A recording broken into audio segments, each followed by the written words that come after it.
Ok, c'est parti. Yo YouTube, aujourd'hui je voulais faire une petite vidéo pour vous expliquer comment fonctionne la vitesse d'obturation sur un appareil photo. Donc pouvoir faire différents types de photos avec une vitesse d'obturation plus ou moins élevée. Donc en fait le but c'est pas seulement d'expliquer, genre je vais vous expliquer là en fait au début qu'est-ce que c'est, comment ça fonctionne. Et après en fait le but ça va être de faire des photos pour illustrer en fait ce que ça donne quand on change la vitesse d'obturation.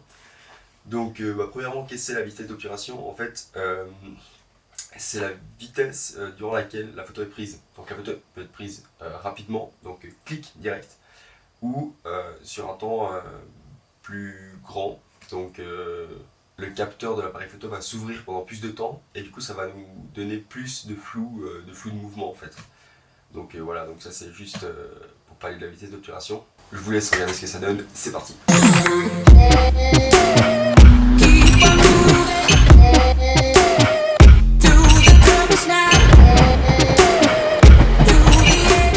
Donc là on est à Bessières, derrière moi il y a le pont avec le métro qui passe, donc justement c'est un endroit assez cool pour faire des photos avec une vitesse d'obturation plutôt faible parce que du coup on va voir le flou plus facilement avec le métro et tout ça. Enfin bref, vous allez voir en image, je vais faire 2-3 photos, vous allez voir ce que ça donne.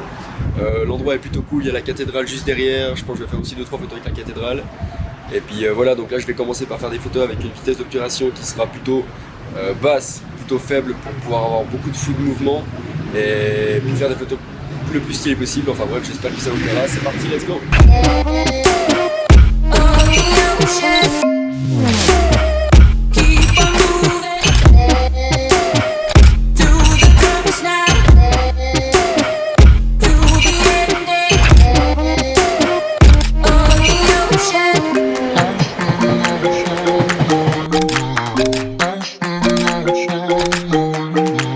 Voilà, je vais essayer de faire un type de photo que j'aime bien faire. Donc j'aime bien faire quand on a une vitesse d'obturation assez basse. Donc en fait je vais essayer de me caler sur la vitesse de l'objet qui bouge. Donc je vais essayer de le suivre et de me caler à la même vitesse que lui pour pouvoir en fait avoir l'arrière-plan flou et l'objet en net. Je sais pas si c'est super clair comme je l'explique, en tout cas vous allez voir les photos, vous comprendrez peut-être mieux ce que j'ai envie de dire. Enfin bref, c'est un type de photo que j'aime bien faire avec une vitesse d'obturation un peu plus basse. Donc voilà, c'est parti, vous allez voir ce que ça donne.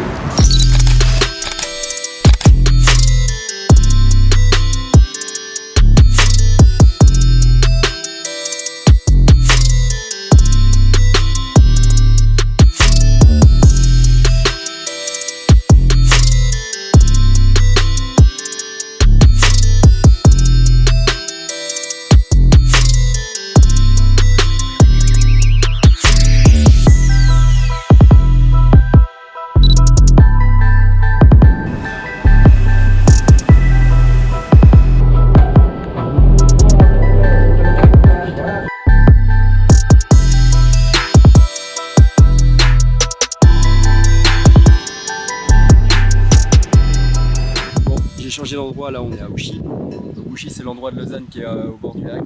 Tac. Yes. Et donc qui dit changement d'endroit dit changement de vitesse d'obturation. Donc là je vais passer sur une vitesse d'obturation qui sera beaucoup plus élevée. Donc en fait le but ça va être de figer tous les mouvements dans l'image, qu'il n'y ait plus de flou en fait. Et voilà, comme ça vous pourrez voir la différence entre une vitesse d'obturation basse et une vitesse d'obturation élevée. Donc ici il y a une grande place. Et puis je vais faire du skate en fait sur cette place et le but ça va être de faire des photos en même temps et de figer le mouvement. Donc de mettre une vitesse d'obturation qui sera assez élevée pour pouvoir figer le mouvement. Et j'espère que ça rendra bien, donc on va voir ça tout de suite. C'est parti, let's go!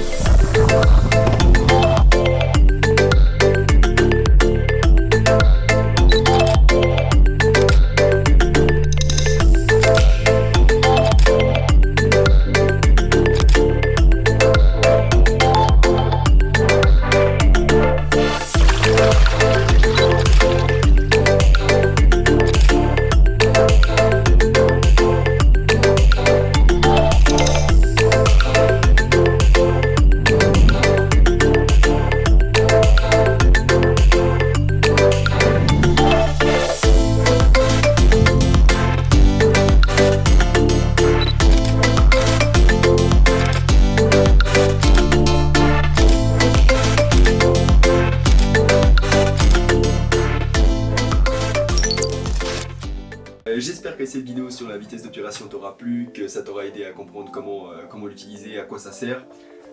En tout cas, si t'as aimé, fais-le moi savoir en mettant un petit pouce. Voilà, c'est à peu près tout. Sinon, abonne-toi si le contenu de la chaîne te plaît. J'ai un peu j'ai d'autres idées de vidéos un peu explicatives comme ça à sortir. Donc voilà, abonne-toi si tu veux pas rater les prochaines. Si tu veux m'aider, partage la vidéo. Enfin bref, j'espère que ça t'aura plu. On se retrouve pour une prochaine vidéo. Peace.